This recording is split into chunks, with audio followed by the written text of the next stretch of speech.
Alright, in this video I want to talk about a critique of the way testing is used in public schools and actually in private schools as well.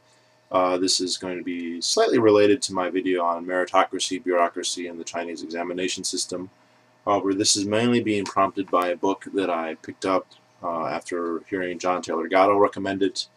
It was almost a year ago now, I would say, where I forwarded people to or suggested an interview done with John Taylor Gatto. It's like a 5-hour interview. It's excellent, and he references many references in that book, many books, several of which I purchased and a few of which I've read. And this is one that's been on my shelf for a while, and I wanted to check it out.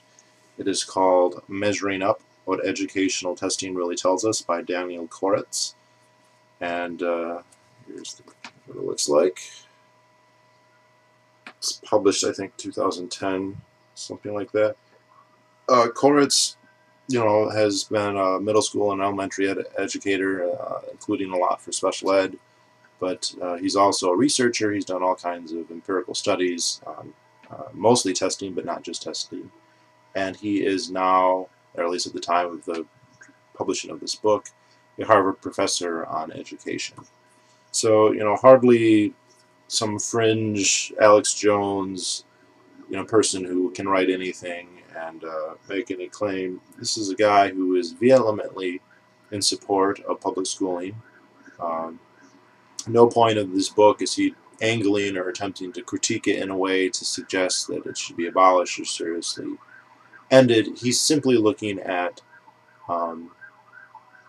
the testing regimes of schools today and how they developed, some of the history and how we got to where we are, what the tests can and cannot tell you, how they're used, that sort of thing. And in doing so, in addition to providing lots of information about that specific topic, but also, and this isn't his intent and I don't even think he was aware of it, illustrates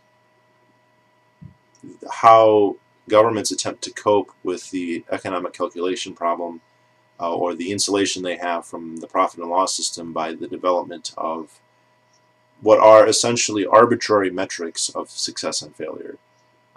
That's a broader topic, but one that just about any issue that we can discuss crops up, and this is one of the prime examples. I think the other ones would be things where we talk about the economy, economic growth, so GNP, GDP. These are numbers that are perhaps interesting and not necessarily completely worthless, but they don't necessarily mean what people like to attribute. Oh, if GNP is going up, the economy is going well, or high velocity of money, or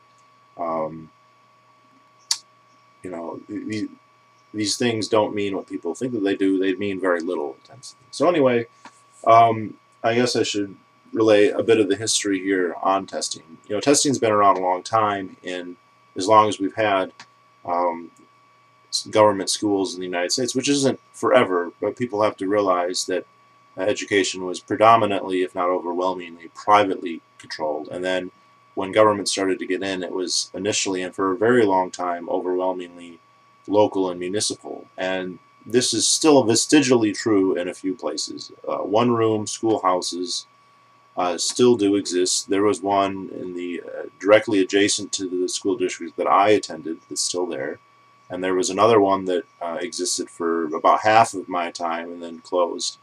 And there are others. I think it would be ridiculous to assume that I was that close to the only two. And Gatto's talked about other ones. I don't know how many there are, but there's quite a few. But this is a vestige of what was there. Gatto gives the figure that, and I might be getting this wrong, so don't quote me on this, but to give you some idea of the scale, around 1900 there were something like 150,000 individual districts in the United States at a time when the population would have been back then less than 150 million. Now with a population of over 300 million, the number of districts have shrunk to less than 10,000, which is a very, very vivid indication of the degree of centralization that's taken place. However, as soon as you had schooling, you had testing. However, the testing originally had a very, very narrow purpose. The primary purpose was to assess what areas the teachers needed to refocus on. So you would test your students and you'd say, oh, the grades are not very good in a particular subject, So we should emphasize these subjects with more time and resources than we have been previously. It was simply a, not simply, it's wrong to say it simply, but it was a means of refining and bettering the educational process. Now, it's a separate question of what things should they even be testing, what things should they be trying to teach. That's the question that you know, looms secondarily in all these discussions. And I actually, after reading him, I'm convinced this particular author, Daniel Koretz, doesn't really know. I'll talk about that in a little bit here anyway. Now, there are of course other reasons to have tests. You know, that's very different from the Chinese examination system, where the Chinese examination system is not you're testing everybody and seeing what people need to learn. It's a kind of contest to see who can do the best and then selecting those who get the highest scores. And he didn't talk about it, and I'm not sure about the history of the United States. I would imagine at the collegiate level, perhaps even in some kinds of civil service, that there probably were such tests. I don't know the history, so I'm not going to speculate too much.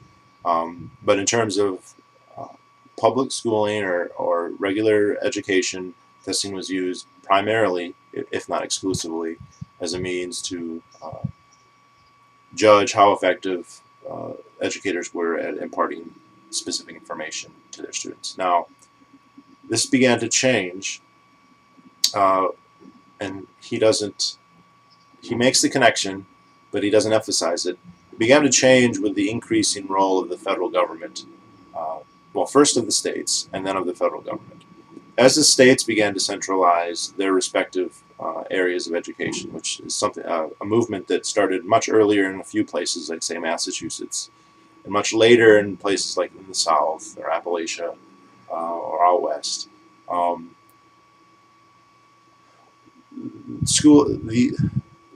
The first kind of wave of this influence is funding. The state, and then in a much greater sense, in a much more dramatic way, the federal government later begins giving funding, and then it is necessary for these bureaucracies, these government funding, to be contingent on some kind of rubric, some kind of way to say, is this justified, is this having an effect? And the only real thing that they've been able to graft, to really go on, is testing. Now, there are other rubrics, graduation rates, that sort of thing. These are even more crude than testing is. And so what began to happen is states began to develop standardized tests that they would apply to everyone in the state. And these weren't used to decide, you know, where the emphasis needed to be on teaching or what the kids were not learning. It was how was the state's money being spent, and you know, who was wasting it, who wasn't. And so, right by the road here. So the federal government, you just get more funds and even cruder rubrics that are even more generalized and less specific. And he also talks about the validity of testing. This is something that I hadn't really considered before reading his book. He goes into a lot of technical detail about testing. Has a very, very narrow validity. For instance, we could pretty easily devise a test that was intended to check to see whether students knew how to multiply 5 times 5. That's a very, very specific task with a very, very specific correct answer, and we could administer that test and have a very high degree of certainty whether the child knew how to multiply 5 times 5. Not 100%, because there are obviously certain things that could inhibit a child's ability to perform that particular test and still know the information. Most obvious things would be children who are, say, blind. Blind child might not be able to pass such a test unless you made special allowances for them to be able to read it. But even if you were to use Braille, it's not as easy to read, even for a blind student who's fluent in it, as you know. And then the other example would be students who don't speak English or don't speak it very well. There's also kind of an arbitrary line of when you're fluent or not. But there's plenty of students. I had this experience when I was in college. I had to tutor, you know, on my free time at this low-income housing place in the capital city, and there was a kid there who was from Somalia. A whole bunch of Somalian immigrants had somehow ended up in the middle of Michigan, and I was able to figure out that this kid knew how to do things like math, and he knew basic science, and he knew stuff like that. He was probably 13 years old, but he couldn't read English. I mean, he could phonate, but he didn't know any of the words, and so, you know, they would have me help him with his homework, and it was ridiculous, because even if he did know the information, there's no way that this test was going to show that he did or did. It was going to show that he didn't, when in fact he did. So there's that problem. But 5 times 5 is an extremely specific test, and I think that the kid needs to understand. When you start getting to broader topics like does a child understand, say, multiplication tables or algebra, or, you know, even more generally math, these are actually very difficult, because depending on how you write the test, children are going to get different scores, and there isn't a correct objective.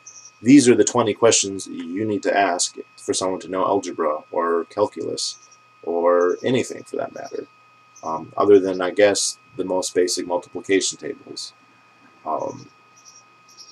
And I'm using math as an example here, but we could be talking about we could talk about any of the topics in this sense. The broader the thing you're trying to measure, the less valid, the more arbitrary the test is going to be, necessarily. And this is a problem when we're trying to assess everybody on a very, very broad set of information, which is what public schools are attempting to do.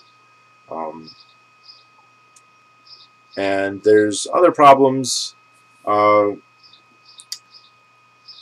within the educational field. There's been a lot of debate, people saying, look, the real world is not about being able to answer very specific problems like 5 times 5 or how to solve an algebra problem. It's all, you know, you always would use that in the context of a real world example that would require you to call into command of different faculties. You know, you'd have to be able to do reading comprehension and spatial recognition, and maybe have a little bit of background knowledge on history or something to be able to, or some basic knowledge on science, and that's the only way you're ever going to actually be using, say, algebra.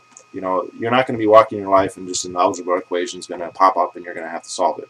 It's always going to be a question of, in the context of interaction with the real world, in which case it's very unlikely to be anything close to that sanitary. And so there's been a movement to, you know, have these long word problems, so a math question won't just be an equation, but it will be a paragraph of text, you know, as Sally has 3 apples, Johnny has 4, whatever.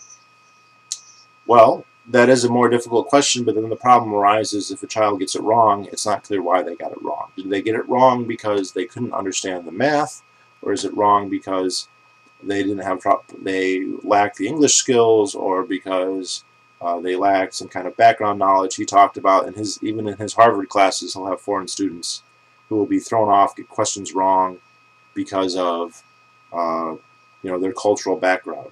Or he gave the example of a colleague of his who was from Israel, and this guy is a big Zionist, that he somehow managed to include in this book that has nothing to do with Zionism. But he talks about a friend of his who highly educated, multiple doctorates, and he was failing. He was taking like a test.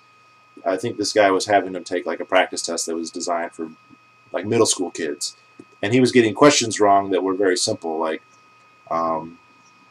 I would ask, like, how do you tell directions, or something like that, and he used a Hebrew saying that they use to find directions, like you go to the Bedouin's grave and you see which way the door faces because they always face towards Mecca or whatever. Okay, the testers who wrote that test did not think that was a correct answer, and they would mark him wrong for that, even though it's a valid answer. And so, you know, yes, the very specific stuff is considerably less valid and less applicable to real life, but then the more general questions, then you can't really get the assessment out of it, because you don't know why they're failing. What's the reason the child didn't answer the question correctly? So these are very important, like, issues when we talk about what these test scores actually mean. And pretty much everybody, including many educators, simply gloss over this, and politicians certainly. Um, Now, his critique is not to say that we shouldn't do testing or that it's a completely bad idea or that it has no place, only that it has very limited value in very specific cases, and that it should not be the be-all, end-all rubric of success or failure, either of an individual student or of a school or of a policy.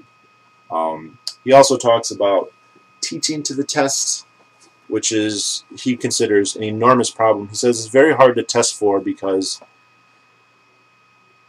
school administrators, superintendents, principals will not allow their schools to be tested on this. And the reason is pretty obvious, because they feel that it's probably happening. Now, this isn't necessarily to say that the teachers are giving the students answers, but teachers will, and not just teachers, but the entire educational establishment, when they realize what the makeup of these tests are, then they will cater the materials that they spend time on as much as possible to answer those types of questions. You know, the practice tests, and he gave examples where, you know, from an SAT or an ACT test, and then practice tests that were very common, that were state mandated in certain states, that were identical except for the numbers were different. You know, the same word problem, but you just changed the numbers a little bit. And he said even before standardized testing became real popular, before the Department of Education and federal involvement, researchers were very familiar with the so-called sawtooth or seesaw effect, where grades on a test would increase in a given district, they would switch to a new test, and the grades would drop again and then rise. The indication is either that the school is always getting better, which is not true, because if you examine the individual tests, they're not more difficult on net, they're just slightly different. They're not teaching more and more stuff progressively, they're kind of just going over the same material in a different way, that the schools are adapting to teach to the test until the grades rise. Now, he was able to actually do some studies on one school district on the promise that it be anonymous. He couldn't say where this school even was. All he could say was a large urban school someplace on the East Coast. And he did indeed find statistically very significant test score increases.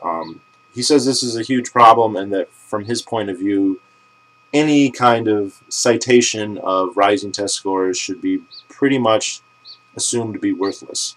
Not because necessarily all of them are inflated, but because so many of them are, and we can't tell because they're not studied. They won't allow people to come in there and verify. Again, not direct cheating, although that happens, but you know, the changing of the curriculum to reflect, now to coach children to do better on these tests. And you know, when I was a kid, I always heard the saying, you don't fatten a kid by weighing him.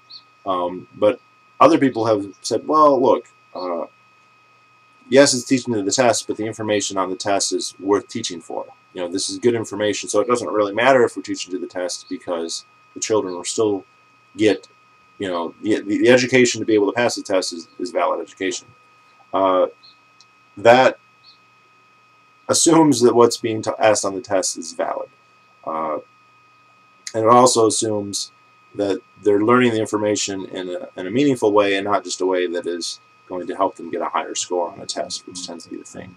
He talks about, you know, do these high scores on tests, especially like the ACT and the SAT, you know, do they indicate much towards eventual success? And the problem he runs into, and he doesn't really confront it head on, is that he doesn't have a rubric for what is success and what is not success. You know, the things that people look at is, do they go to college? And he says that's almost impossible to tell, because there's self-selection. If people assume they're not going to go to college, they don't take the SAT or the ACT. So you only have the people taking those classes who are already intending on going to college. Second is, they'll look at the GPAs in your freshman year. Now, it's an open question of how valid that even is. So just because you get a certain grade in your freshman year, a certain GPA, doesn't tell you how good you're going to do through the rest of college, and it doesn't even tell you how good you're going to do in life, which is kind of the important thing here. I mean, the whole justification for public schools is they're going to prepare you for life. They're going to, you know, without them, you're going to be a failure. You're going to be dependent. You're going to earn less. Blah blah blah. And yet they have there are no tests that show this.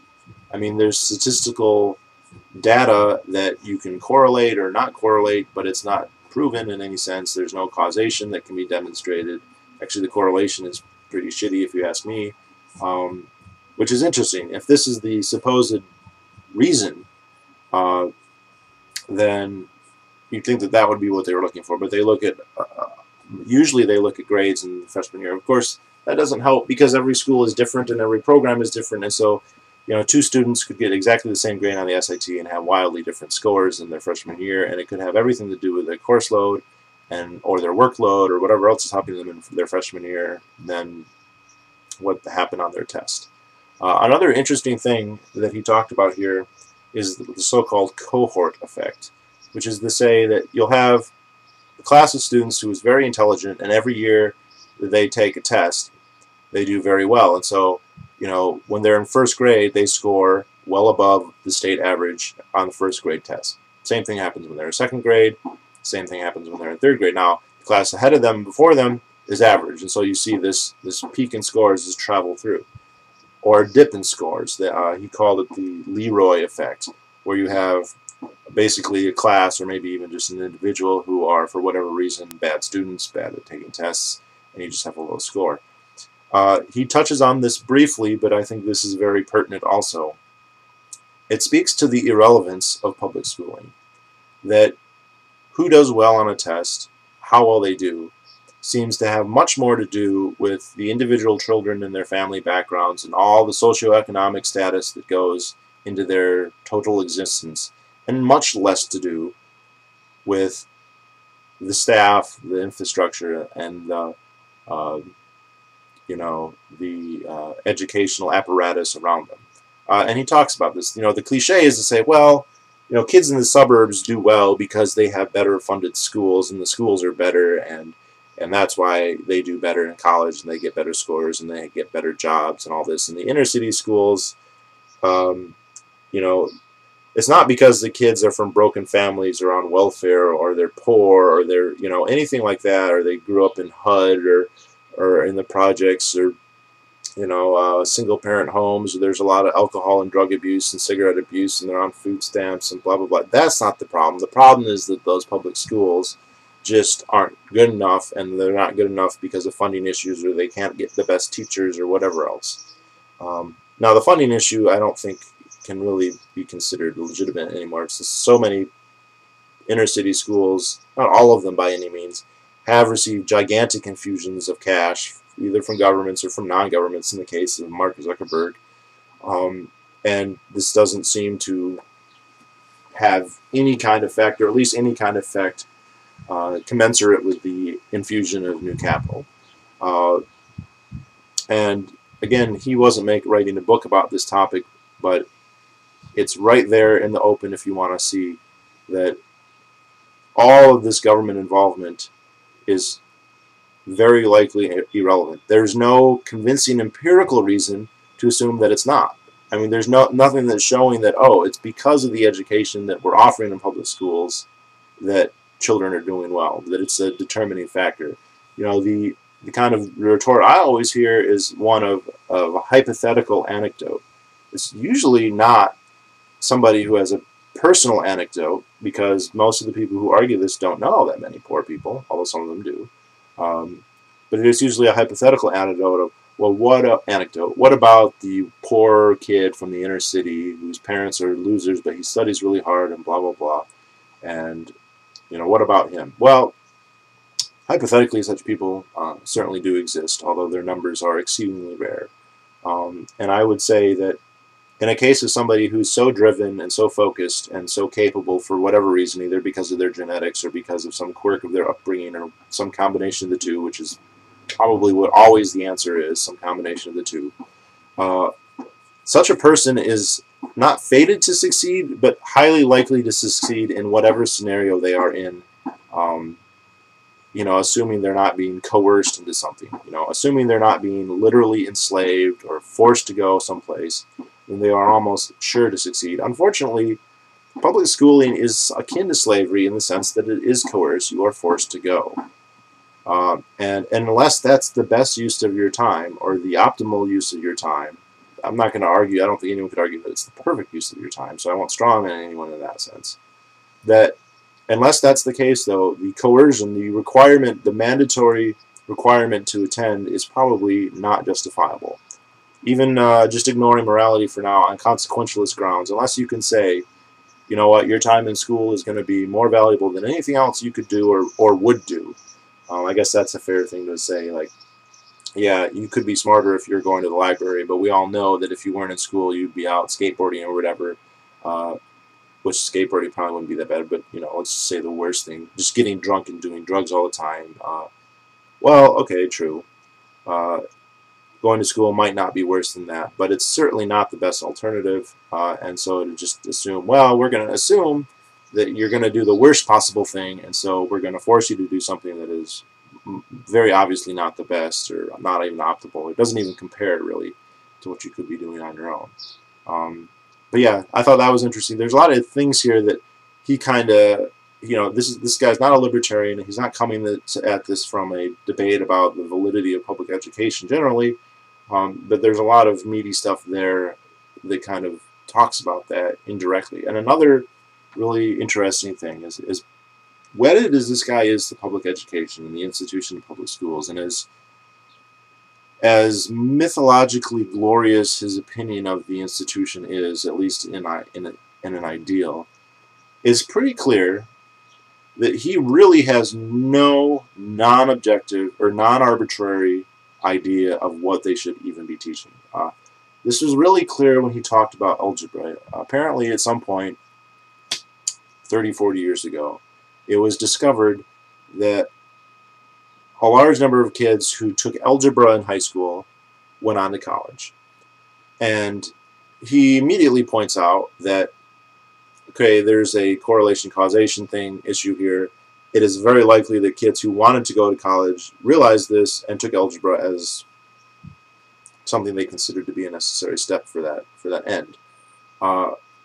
However, the interpretation that was latched on by the public schools was to say taking algebra in high school causes children to go to college. And so there became a very large increase in the amount of resources dedicated to teaching algebra. Algebra went from something that was only occasionally taught to something that is, as far as I'm aware now, largely mandatory at the high school level, I think everywhere. And it's interesting because then he says, well, I think algebra sounds like a neat thing, and that's probably good that they're spending all this time. And like, it's probably good? Like, probably how? Like, of all the topics that could be taught, algebra is only one. And there are certain things that a child may or may not want to do that algebra may or may not make sense to spend time learning about. And I found it very interesting that there's clearly a complete lack of any kind of objective pedagogy. And yet, the entire state apparatus of institutional public schooling is kind of predicated, at least on that inference, that there is an objective pedagogy and that it needs to be provided to the masses, and that the only institution that can do that is the state, when there clearly isn't an objective pedagogy, at least in any kind of specific curricular terms. There might be in some, to learn how to think or something like that, but that, I mean, when it comes down to how do you teach that, there's a million or more different answers. And I think this is an example of people pigeonholing, the ethics of what they think are necessary, or the consequentialist idea of what they think should be taught, into whatever the state institution is able to fit. Because the obvious answer to me is that every child is different, both in what they want and what they can do. Either, and again, nature-nurture is kind of irrelevant. It's a combination of the two. But, except to the extent that we can say students are not blank slates that can be stamped on. This is where the great folly of all the technocrats and social planners falls to, because they assume that people can be made to do anything and that they'll react in a very predictable way, and this is just not true. But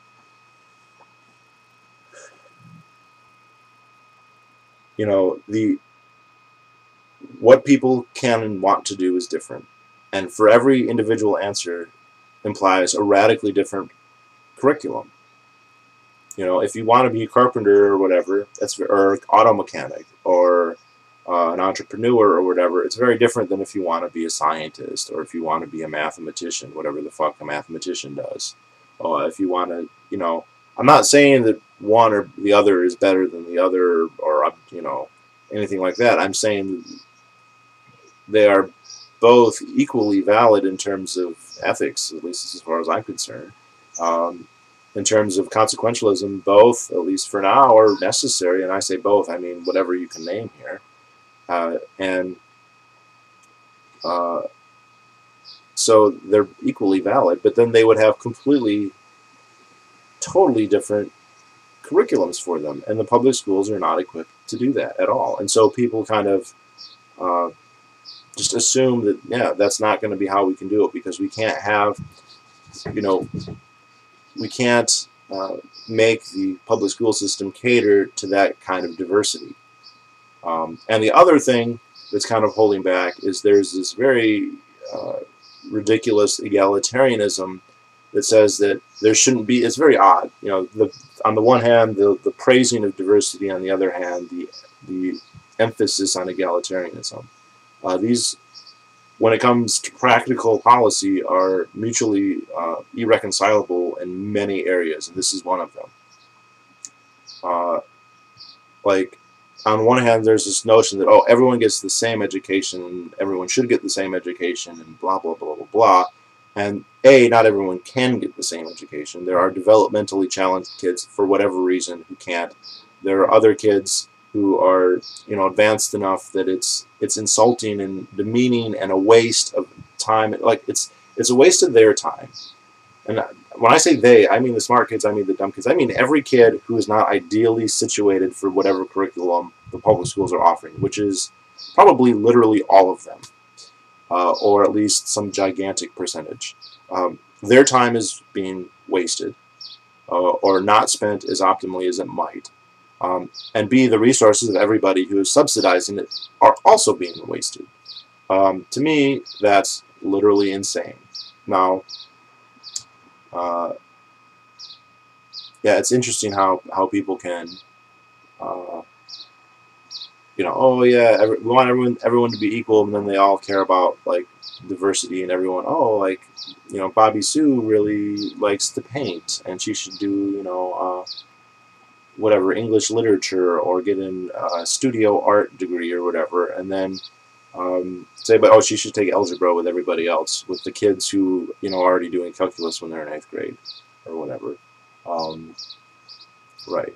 It clearly, to me anyway, the idea of a universal pedagogy for everybody is insane. It's stupid. It completely ignores everything we know about human flourishing, which is that humans are, look, I mean, as Azar Gott says, you know, there's a range. You know, we don't have people who are 20 feet tall, and we don't have people who have IQs of 1,000,000. Okay, there's a range. You know, there's a bell curve and there's a range. But within that range, there's basically infinity of variation. Now, there's not infinity because there's not infinity people, but you know, everybody has slightly different genes. Everybody has different. I use the analogy of identical twins, which apparently are not even genetically that identical.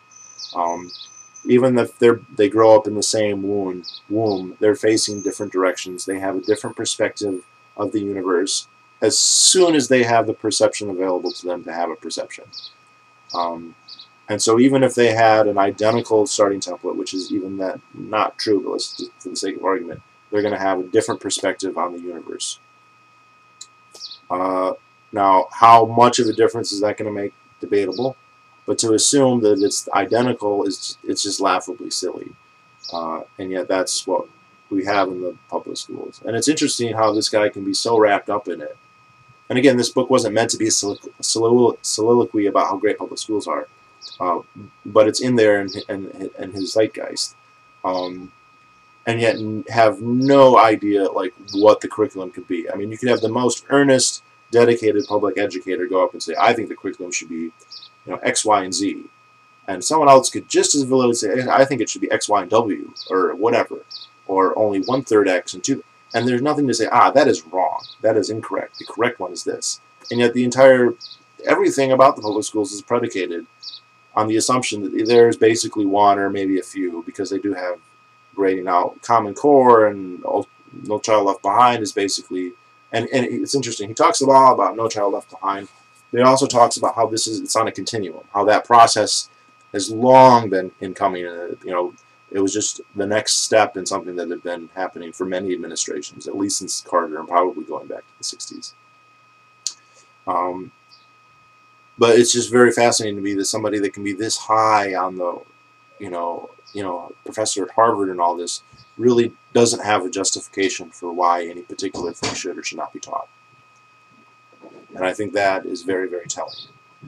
Now, the other issue, this is kind of interesting, and I brought it up earlier, is the imposition of arbitrary metrics in an attempt to get around the economic calculation problem, or more colloquially, how divorcing governments from the profit and loss system basically makes them blind to reform or operating the system effectively. It's interesting how, again, so many people think that the chief benefit, the chief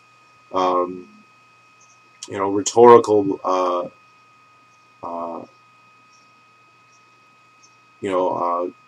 what's the I don't know. The great thing about public schools or government service generally is that it's divorced from the profit market. Oh, we can't let that be handled by profit and loss. We can't let healthcare be something that's based on profit and loss. We can't let education be in the hands of profit and loss. But you divorce yourself from that system, and all of a sudden, it's very hard to tell whether you're doing well or not, or how well you're doing, or anything along those lines. You're expending resources, and you're forcing people to spend time in school, but you don't know if you're doing a good job. And so the state, I think what happens is the government, it doesn't do this to frame the debate for other people. It does it to try and make sense of it for itself. Within the bureaucracy, there becomes an immediate need to assess how effective something is or isn't. And so they develop metrics, but these metrics are debatable to dubious, and they're always arbitrary in some very important sense. That means relying on them is extremely suspect, especially for really broad categories. If you ever read, and I highly recommend that people do, Depression War and Cold War by Robert Higgs, he talks a lot about GNP, GDP, economic growth, say during World War II and during the Cold War and all that. And he quotes extensively from Simon Koretz, who is the economist who did more than anyone else to kind of formulate the uses of GNP, GDP, and all those during the Great Depression. And he said many times that these, we're measuring things like how much spending is going on in the economy. And he goes, there isn't an obvious ethical extrapolation from that. It's not necessarily good or bad. Just like inflation, we know an increase in the supply of money doesn't mean things are better or worse. There's going to be a shift. You're going to have Cantillon effects where, debtors are going to be better off in the one scenario and creditors in another. Which one's better or worse? Who knows? But the way that the government looks at it, it just assigns values. What that ends up happening, though, is society at large tends to then pick up these metrics and then start using them themselves, and they become all the debates become framed in this way. And it makes it very difficult to make any sense of reality when the debates are framed by metrics that, not necessarily completely meaningless, but they're not very good. They're arbitrary, and they're not as generally, valid as people just assume that they are. People just assume that getting a good grade on an ACT or an SAT or some standardized test is quote unquote a good thing and means that the kid is educated. And tests can't tell you that. They don't. It doesn't matter how well intentioned, and they are. Look, there's serious people who spend a lot of time, trying to make these tests a certain way. But that way isn't necessarily, the one way to an educational nirvana. And yet, when people just look at the stats, that's what, that's how they look at them. That's how this metric is interpreted in the political debates that people have. So there's that, and again, that's in lots of things. I even remember Donald Rumsfeld for a long time in the war in Iraq was talking about how do we win? It used to be you took over the capital, defeated the Germans, and we occupied Berlin. That means we won, And now it's like, well, we don't really defeat Al Qaeda, but if we have a 20%, I don't know what his metrics were. He kept talking about them, and I never bothered to look up to see what the fuck he was talking about. Whatever it was apparently completely irrelevant since Al Qaeda is apparently about to take over Iraq or something like that. Please don't ask. I don't know the details about what's going on there right now. But it's a very interesting way how the dialogue is perverted by what is essentially a bureaucratic necessity of government administration of something that's not going to have profit and loss. Profit and loss makes it all so simple. And so reactive to the desires and demands of consumers. I just read somebody wrote, when you have public schools, all you have is, quote, a say, which is very nebulous. It's a very, very difficult to quantify amount of control. And in practical terms, for most people, most of the time, it is essentially nothing. The amount of practical control you have over the education of your children in public schools it approaches zero. It's not always zero. It's not always the case. There are people who can get on the school board or whatever, but it's very rare. Even the school board, their hands are tied by the mandates that they receive by taking government money from the state and the federal government, which is what they do. Pretty much all of them. And that's much less control than, I don't like the education that my kid is receiving, so I'm not going to pay for their tuition and go. And this is assuming the education would be handled in an institutional school, even a private one, which I think is actually not true most of the time. But you'd say, Hooked on Phonics isn't working, I'm buying something else. Or the speech tutor I hired, they're not really doing a good job, I'm going to hire somebody else. Or the math tutor. Or whatever, the curriculum from the textbooks that we bought, or whatever. They're not working very effectively, so I'm not going to spend any more money on them. That gives you much more control, and then the producers of those goods have a much stronger incentive to do a good job and to meet your needs. And the thing is, your needs are going to be different from everybody else's. They're not identical. So, interesting book. I wouldn't necessarily recommend it unless you're really interested in education, but yeah, I'll talk to you all later. Oh, and PorcFest is next week. I am going to go. I actually don't have a place to stay yet. I have a tent, but I haven't picked a spot to go. I waited too long to actually get a spot, so if anyone's going and they want me to live on their spot and are willing to have me be there in a tent, I'm happy to pay. I have money. Let me know. We'll work something out. That happens a lot at PorcFest. I haven't been worried about it because everyone there is a capitalist and just, stuff's on the table, but it would be nice to kind of figure that out before I go so I don't end up sleeping in my fucking truck again. I already did that the first time I went, and it's just not for me. But anyway, I'll talk to you all later, and have a good day.